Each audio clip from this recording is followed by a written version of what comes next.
శ్రీమాత్రే నమ. జయ గురు దత్తాత్రేయ నమ. ఈ వీడియోలో మనం తులారాశి వారికి నవంబర్ 30 నుంచి డిసెంబర్ 6 మధ్యలో జరగబోయే వార ఫలాలు పరిశీలిద్దాం. ఏదైనా ఈ వారం అంతా తులారాశి వారు చాలా బిజీగా వ్యాపార సంబంధించిన విషయాల్లో గడపడం జరుగుతూ ఉంటుంది. వీరికి కొత్త కొత్త అవకాశాలు కూడా రావడం జరుగుతుంటుంది. చాలా ఉత్సాహంగా కార్యక్రమాలు నిర్వహిస్తూ ఉంటారు. దీనికి కారణం ఏంటంటే భాగ్యాధిపతి బుధుడు రాశి అందే సంచరించడం వల్ల జాతకుడికి తనలో ఉన్న ప్రతిభకు తగిన గుర్తింపు రావడం వల్ల కొత్త కొత్త అవకాశాలు వస్తాయి. జాతకుడు ఇతరుల మీద ఆధారపడకుండా తన యొక్క అదృష్టాన్ని పరీక్షించే విధంగా ఏవో కొన్ని కొత్త ప్రయత్నాలు చేయడం జరుగుతూ ఉంటుంది. సాధారణంగా ఈ తులారాశి వారు అటు సినిమా రంగం, రియల్ ఎస్టేటు, కన్స్ట్రక్షను, రాజకీయాల్లో ఉండడం జరుగుతుంటుంది. అటువంటి వారికి పెద్ద పెద్ద ప్రాజెక్టులు లాంటివి రావడం వల్ల చాలా బిజీగా గడుపుతారు.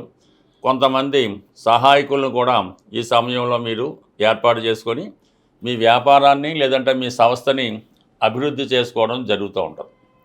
దానికి సపోర్ట్ చేస్తూనే ధనస్థానంలో 3 గ్రహాలు సంచరిస్తున్నాయి. ముఖ్యంగా శుక్రుడు, మరి అష్టమాధిపతిగా శుక్రుడు ధనస్థాన సంచారం అన్నది ఆకస్మిక ధనలాభాన్ని సూచిస్తూ ఉంటుంది.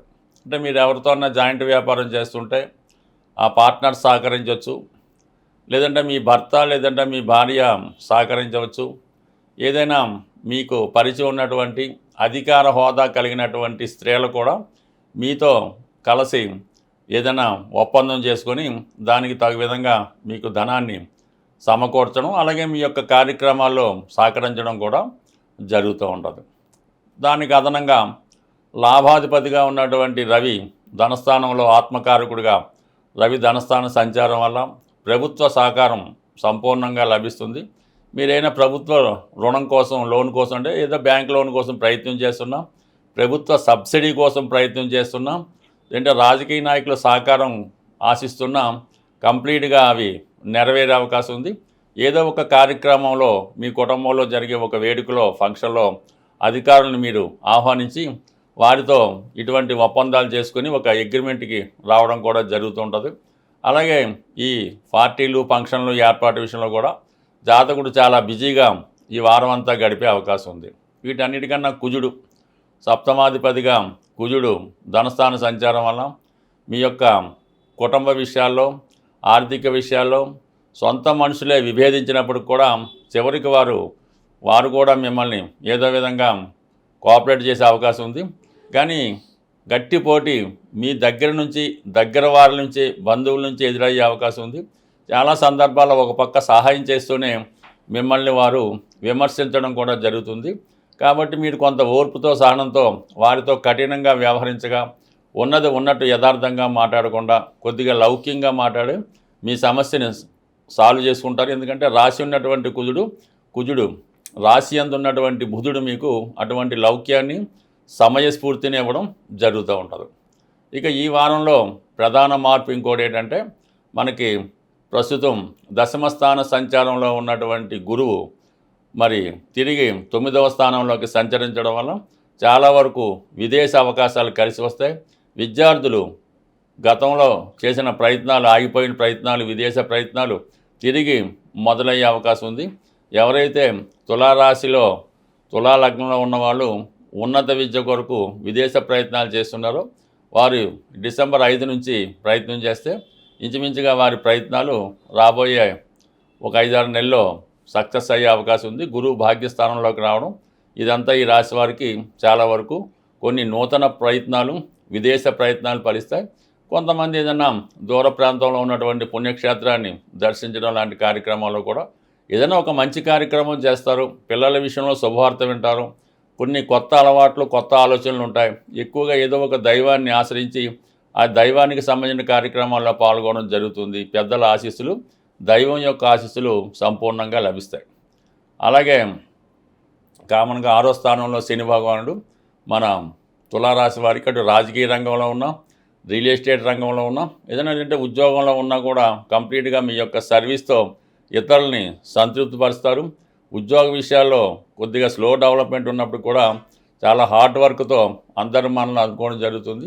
ఎస్పెషల్లీ ఏదైనా కొత్త ఉద్యోగ ప్రయత్నం చేస్తున్నటువంటి కొత్తగా ఎడ్యుకేషన్ పూర్తయిన వాళ్ళకి, దూర ప్రాంతంలో ఉన్నటువంటి నిరుద్యోగులకి ఈ సమయంలో చాలా వరకు ఇంచుమించుగా డిసెంబర్ 5 తర్వాత తులారాశి వారికి, తులారాశిలో ఉన్నటువంటి నిరుద్యోగులకి, అది విదేశంలో ఉన్న వాళ్ళకి కొత్త అవకాశాలు రావడం జరుగుతూ ఉంటుంది. అది అంత పెద్ద అవకాశం అయితే రాదు, ఒక సాధారణ స్థాయి ఉద్యోగం లాంటిది రావడం జరుగుతుంది. ఎందుకంటే గతంలో మీరు ప్రయత్నం చేసి కొన్ని వదిలేసి ఇంటర్వ్యూకి వెళ్ళి ఉండొచ్చు.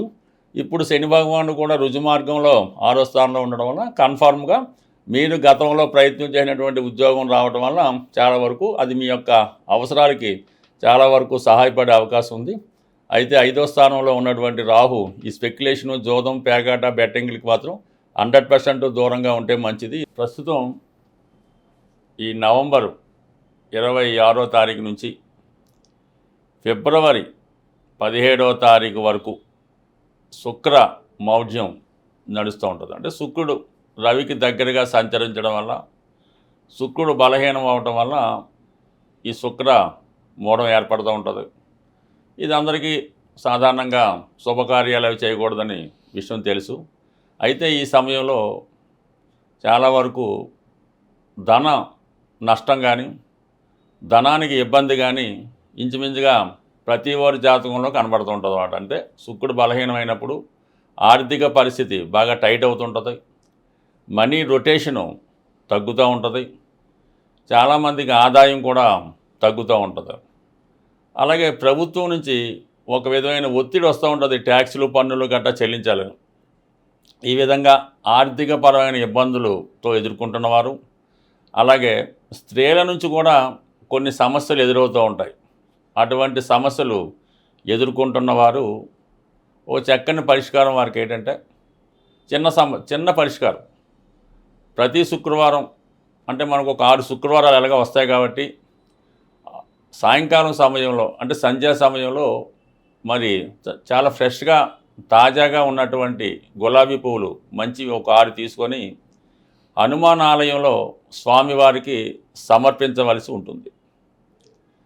దాంతోపాటుగా జిలాబీ కానీ, జాంగిరి కానీ స్వామికి నైవేద్యంగా పెట్టి అక్కడ భక్తులకు పంచిపెట్టడం వల్ల, ఈ విధంగా 6 వారాలు చేయడం వల్ల మీకున్నటువంటి ఆర్థిక పరమైన సమస్యలు తొలగిపోతాయి, వివాహ విషయంలో ఉన్నటువంటి సమస్యలు తొలగిపోతాయి, వివాహ ప్రయత్నాలు కూడా ఫలించే అవకాశం ఉన్నది. అది ఆ శుక్రమౌఢ్యం వెళ్ళిపోయిన తర్వాత వివాహానికి వెళ్ళవచ్చు. అలాగే కొద్దిగా ఓపిక ఉన్నవాళ్ళు, స్థాయి ఉన్నవాళ్ళు లక్ష్మీ గణపతి హోమం చేయించుకోవలసి ఉంటుంది. ప్రధానంగా ఈ హోమంలో మారేడు కాయలు వీలైతే 108, అలాగే కలవ పువ్వులు వాటిని కూడా సేకరించి ఒక 108 ఈ హోమంలో సమర్పించడం వల్ల సంపూర్ణంగా మీకు ఈ లక్ష్మీ అమ్మవారి అనుగ్రహం, అంటే శుక్రుడు అంటే లక్ష్మీ అమ్మవారు, వారి యొక్క అనుగ్రహం మీకు సిద్ధించే అవకాశం ఉంది. ఇది కొద్దిగా ఓపిక ఉన్నవాళ్ళు, ధనం ఉన్నవాళ్ళు చేసుకోవచ్చు. ఇంకా వెరీ సింపుల్ రెమెడీ, మనం ఏమి చేయలేం, ఫైనాన్స్గా చాలా ఇబ్బంది పడుతుంది, రోజు గడగడమే కష్టంగా ఉంది అనుకున్నప్పుడు ఏదైనా విఘ్నేశ్వరుడు ఆలయంలో బుధవారం రోజు ఒక మీకు ఎన్ని వీలు ఉంటే అన్ని అటుకులు, బెల్లం కలిపి ఆ టెంపుల్లో స్వామికి సమర్పించి భక్తులకి ప్రసాదంగా పంచిపెట్టడం వల్ల కూడా మీ యొక్క ఆర్థిక సమస్యల నుంచి బయటపడతారు. అలాగే వివాహం ఆలస్యం అవుతుంది, అసలు పెళ్ళి అవటమే లేదు, పెళ్ళైనా కూడా భార్యతో దాంపత్య సుఖం లేదు అనుకున్న వాళ్ళు ఈ శుక్రమౌఢ్యంలో ప్రతిరోజు నియమంగా శుచిగా శుభ్రంగా ఉంటూ మరి కనకదార స్తోత్రం కానీ, లక్ష్మీ అష్టోత్తరం కానీ, శ్రీ సూక్తం కానీ విధి విధానంగా పారాయణ చేయడం వల్ల, ముఖ్యంగా మీ గృహంలో ఉన్నటువంటి స్త్రీలని గౌరవించడం వల్ల, తల్లిగారిని, అమ్మమ్మ గారిని వారిని పూజించడం వల్ల 100% చాలా సులువుగా మీకు అమ్మవారి అనుగ్రహంతో వివాహానికి ఉన్నటువంటి అడ్డంకులు కూడా తొలగిపోయే అవకాశం ఉంది. బట్ ఏదైనా ఒక గ్రహం బలహీనంగా ఉన్నప్పుడు ఆ గ్రహాన్ని మనం ఈ విధంగా సంతృప్తిపరిచి బలపరిస్తే మనకి ఆ గ్రహ అనుగ్రహం ఖచ్చితంగా లభించే అవకాశం ఉంటుంది. స్వస్తి.